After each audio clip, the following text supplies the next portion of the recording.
नमस्कार दोस्तों, प्रणाम। मैं डॉक्टर रमन अपने YouTube channel doctor Raman care for your clinic पे आप सभी का स्वागत करता हूँ। आज हम लोग जिस टॉपिक पे बात करने वाले हैं उसका नाम है फंगल इन्फेक्शन। फंगल इन्फेक्शन एक ऐसी बीमारी है जो कि हर घर में लगभग जो है वो अपना पैर पसार रही है। आज हम लोग इस वीडियो के माध्यम से जानेंगे फंगल इन्फेक्शन कितने प्रकार के होते हैं, फंगल इन्फेक्शन होने के कारण क्या है, उनके लक्षण क्या हैं, साथ ही साथ फंगल इन्फेक्शन की में यूज होने वाले दवाइयाँ कौन सी होती हैं, हम लोग कौन सी दवाई लेकर के अपने जो है वो नुकसान करते हैं। फंगल इन्फेक्शन हमारा ठीक नहीं होता है, बराबर ये देखा जाता है कि हम लोग रेगुलर मेडिसिन यूज करते हैं लेकिन फिर भी जो है उसका असर नहीं रहता है। थोड़े समय तक वो ठीक होता है, फिर वो दोबारा से हो जाता है। उसका क्या कारण है, इसे कंप्लीट किस तरीके से ठीक करना है, इन सब चर्चाओं पर हम लोग आज बात करेंगे, इन सब पे हम लोग आज चर्चा करेंगे।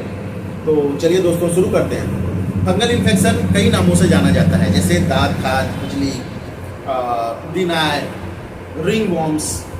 तो बहुत सारी चीज़ों में जो है इसका नाम लिया जाता है, बहुत तरीक़ों से इसका नाम लिया जाता है। फंगल इन्फेक्शन होने का जो मुख्य कारण है वो है नमी। अगर हम कारण की बात करें तो मुख्यतः जो है इसमें दो वजह से जो है फंगल इन्फेक्शन जो है हमारे शरीर में आता है। पहला तो है कारण, पहला कारण है कि नमी। हमारे शरीर में कहीं पे भी हम लोगों का कपड़ा में नमी रहेगा या हम लोग शरीर को अच्छे से सुखाएंगे नहीं, गीला रहेगा, तो नमी की वजह से जो है हमारे शरीर में फंगल इन्फेक्शन आता है। दूसरा मेन कारण इसका ये है कि ये ना एक इंसान से दूसरे इंसान में बहुत जल्दी फैलता है। इस वजह से हम लोग किसी इन्फेक्टेड इंसान का कपड़ा यूज करेंगे, उसका तौलिया यूज करेंगे या और भी कोई उसका कपड़ा जो शर्ट है वो यूज करेंगे, तो उससे भी हमारे शरीर में फंगल इन्फेक्शन आएगा। तो मुख्यतः हम ये बताना चाहेंगे कि हमारे शरीर में नमी नहीं रहना चाहिए, नमी की मात्रा कम होनी चाहिए। साथ ही साथ में हम लोग पूरे शरीर को अगर सुखा के रखेंगे, बचाव का भी कारण नहीं है। अगर इन्फेक्शन हो भी रखा है तो भी हमें जो है शरीर में नमी अगर हम लोग फिर भी बरकरार रखेंगे, दवाइयाँ लेते भी रहेंगे, फिर भी जो है अगर हमारे शरीर में नमी रहेगा तो ये छूटेगा नहीं। ठीक है। अच्छा, लक्षण क्या है, आखिर फंगल इन्फेक्शन के लक्षण क्या है? तो सबसे बड़ा लक्षण ये है कि इसमें इचिंग बहुत होती है। इचिंग कहने का मतलब शरीर में खुजली बहुत ज़्यादा होगा, धब्बे सा निशान आएगा, जो रिंग वॉर्म्स गोल सा होगा और वो धीरे धीरे बढ़ता जाएगा। रात में जब हम सोने जाएंगे तो जब हम लोग अपना कपड़ा उतारते हैं तो उसमें बहुत ज़्यादा इचिंग होती है। इचिंग होने की वजह से जब हम उसे खुजलाते हैं उससे पानी बस निकलना शुरू हो जाता है। तो ये लक्षण है कि हमारे शरीर में जो है फंगल इन्फेक्शन बहुत ज़्यादा फैल गया है। चलिए हम लोग इसके दवाइयों के बारे में बात करते हैं। दवाइयों के बारे में बात करने से पहले एक नॉर्मल चीज़ हम बताना चाहेंगे कि जब लोगों को ये दिनाय या दाद होता है तो लोग मेडिकल शॉप पे जाते हैं और दवाइयाँ लेकर के उसको यूज कर लेते हैं। मेरे भाई, मैं आप लोगों को क्लियर करना चाहूँगा, फंगल इन्फेक्शन कई प्रकार के होते हैं। बगल में इन्फेक्शन जो फंगल इन्फेक्शन होता है वो दूसरे प्रकार का होता है। फेस पे इन्फेक्शन दूसरे प्रकार का होता है। जननांग में, जांग में, बटक पे, इन जगहों पे जो दाद खाज खुजली हमारे शरीर में होता है वो एक अलग प्रकार का होता है।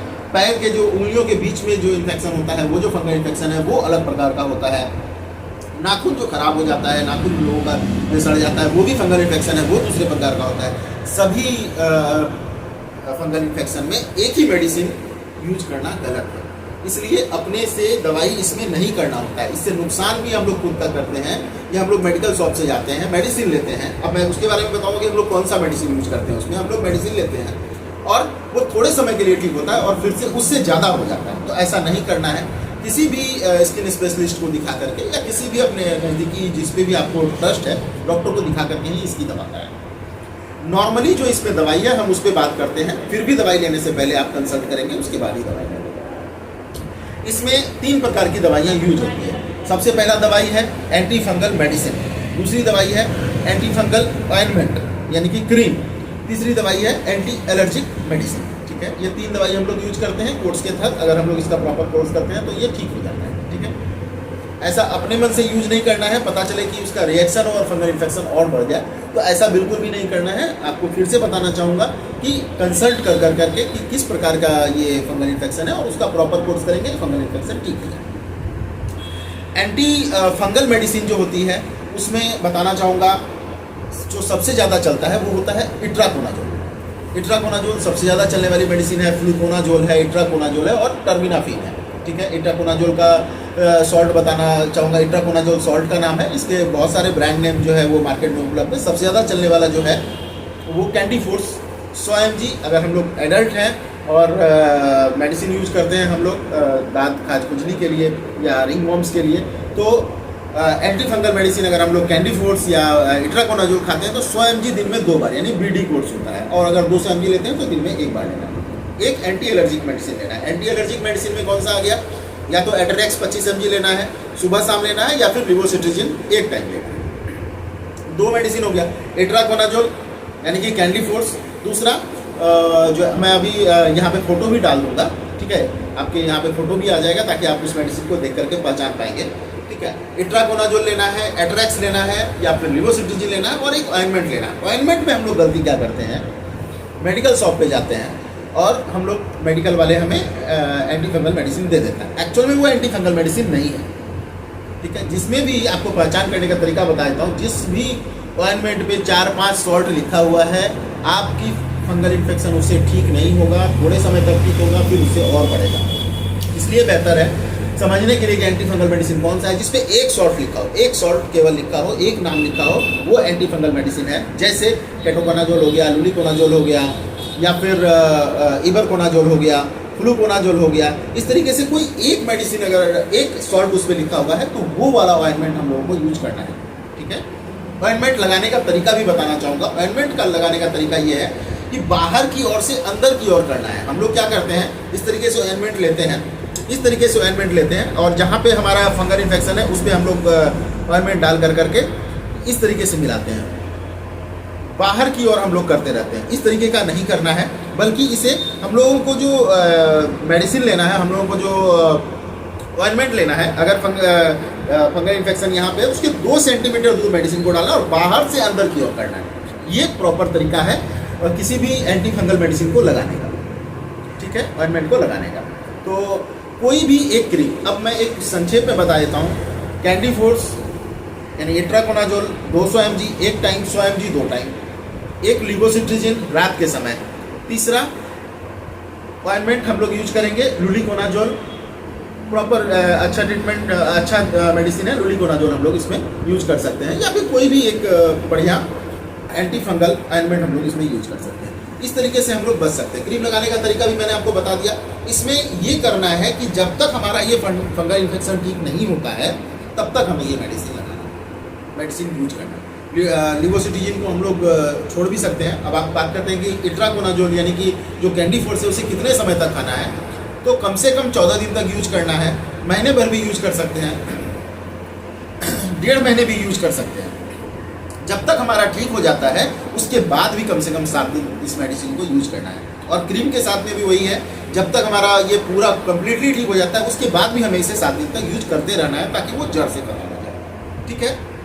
इसमें हम लोग जैसे घमौरियाँ हो जाती है, बहुत ज़्यादा जो है वो फैल जाता है, तो हम लोग डस्टिंग पाउडर का भी यूज कर सकते हैं। तो दवाइयों के बारे में हम लोगों ने आज पूरा जाना कि एक एंटी फंगल मेडिसिन इट्राकोनाजोल या फिर फ्लूकोनाजोल का टैबलेट यूज करना है। हम लोगों ने ऑइंटमेंट के बारे में जाना, सिंगल सॉल्ट का ऑइंटमेंट यूज करना है, लुलिकोनाजोल, केटोकोनाजोल, कोई सा भी, इबरकोनाजोल कोई सा भी। एक हम लोगों को एंटी एलर्जिक मेडिसिन लेना है ताकि हमें खुजली ना हो रात में। डस्टिंग पाउडर यूज कर सकते हैं हम लोग। लगाने का तरीका हम लोगों ने आज सारी चीज़ें जाना। अब इसमें हम लोग प्रिकॉशन के बारे में बात कर लेते हैं कि इसमें बचाव क्या करना है। सबसे पहला बचाव कि आपको नमी से दूर रहना है। नमी कहने का मतलब ये हो गया कि हमें गीला कपड़ा नहीं पहनना है, हमें दूसरों का कपड़ा यूज नहीं करना है जिससे ऑलरेडी फंगल इन्फेक्शन हो रखा है, उसका कपड़ा यूज करना नहीं है। यदि हमें ऑलरेडी जो है वो रिंग वॉर्म्स या फिर जो है दांत का खुजली दिनाई कुछ भी हो रखा है, हमें अपना कपड़ा दूसरों को यूज करने के लिए नहीं देना है।